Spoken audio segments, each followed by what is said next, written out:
Supreme court के मुख्य न्यायाधीश न्यायमूर्ति गवई पर जूता फेंके जाने की घटना को लेकर देश भर में आक्रोश फैल गया है। इस अभूतपूर्व घटना पर समाजवादी पार्टी के आजमगढ़ जिलाध्यक्ष हवलदार यादव ने कड़ी प्रतिक्रिया दी है। उन्होंने कहा कि यह हमला किसी व्यक्ति पर नहीं बल्कि भारतीय संविधान, लोकतंत्र और दलित पिछड़े समाज की अस्मिता पर हमला है। हवलदार यादव ने कहा कि आज तक इतिहास में ऐसा कभी नहीं हुआ कि सुप्रीम कोर्ट के मुख्य न्यायाधीश पर हमला हो। यह दर्शाता है कि मनुवादी मानसिकता के लोग अब भयभीत हैं, परेशान हैं।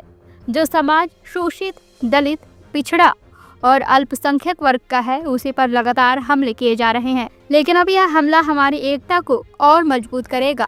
हम डरने वाले नहीं हैं, हम सब एकजुट होकर मुकाबला करेंगे।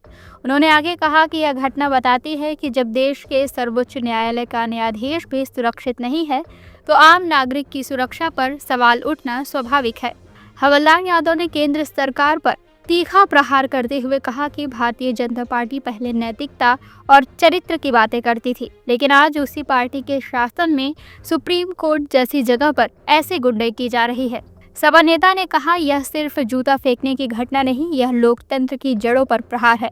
भाजपा और उसके समर्थक देश में नफरत फैलाकर समाज को बांटने का काम कर रहे हैं। बरेली जैसी घटनाएं इसका उदाहरण है, जहां धर्म के नाम पर समाज में जहर घोला जा रहा है। उन्होंने न्यायमूर्ति गवई और उनकी माता को लेकर फैलाए जा रहे अफवाहों पर भी प्रतिक्रिया दी। हवलदार यादव ने कहा कि जस्टिस गवई की माता को एक विशेष विचारधारा के कार्यक्रम में बुलाया गया था, लेकिन उन्होंने उसमें शामिल न होकर सही संदेश दिया कि वे किसी एक विचारधारा की नहीं बल्कि सर्वधर्म समभाव की पक्षधर हैं। हवलदार यादव ने कहा कि यही असली इंसानियत है, यही गौतम बुद्ध और डॉक्टर भीमराव अंबेडकर की शिक्षाओं की भावना है। सभी धर्मों, जातियों और वर्गों को समान अधिकार मिले। देश के संविधान की यही आत्मा है और हम सब मिलकर इसे बचाने का काम करेंगे।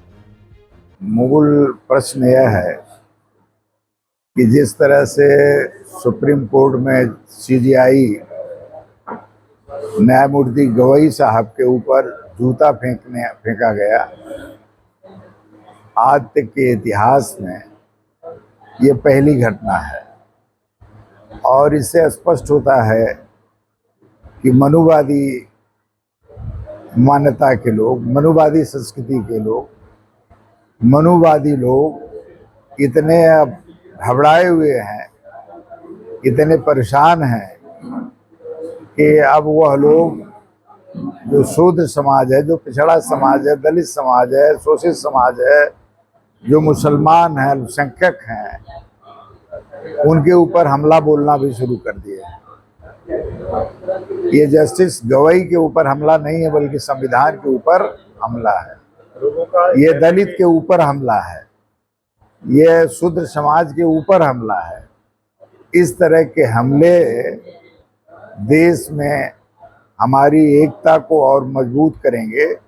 हम जो शूद्र समाज के लोग हैं, पिछड़े, दलित, अल्पसंख्यक, मुसलमान, हम सब लोग एकजुट होकर के इनका मुकाबला करेंगे। हम डरने वाले नहीं। एक बहस चल गई है कि जब सुप्रीम कोर्ट के चीफ जस्टिस तक सुरक्षित नहीं है तो आम जनमानस का क्या है? ये बात बिल्कुल सही है। यह लोग, भारतीय जनता पार्टी पहले बड़ी नैतिकता की बात करती थी, चरित्र की बात करती थी, लेकिन आज उनकी सारी नैतिकता, चरित्र और उनका गुंडा राज खत्म करने का जो शगुफा था, वह सब सामने आ रहा है। इससे बड़ी गुंडाई क्या हो सकती है कि सुप्रीम कोर्ट में चीफ जस्टिस के ऊपर जूता फेंका जाए। इससे बड़ी गुंडाई क्या हो सकती है जो देश में ये अराजक तत्व के लोग जहां भी चाहते हैं वहां पर हिंदू मुस्लिम के नाम पर नफरत पैदा करके दंगा कराने का काम करते हैं। अभी बरेली की घटना हुई है, उसका एक परिणाम है। देखिए, वो तो कह ही रहे हैं कि सनातन धर्म का विरोध करने वाले का हम नहीं बख्शेंगे। तो सनातन धर्म है क्या? ये तो स्पष्ट हो गया कि पिछड़े, दलित सनातन धर्म में नहीं आते। आज जो भी बात आज वो लोग कह रहे हैं, इसका मतलब दलित समाज उसमें नहीं है।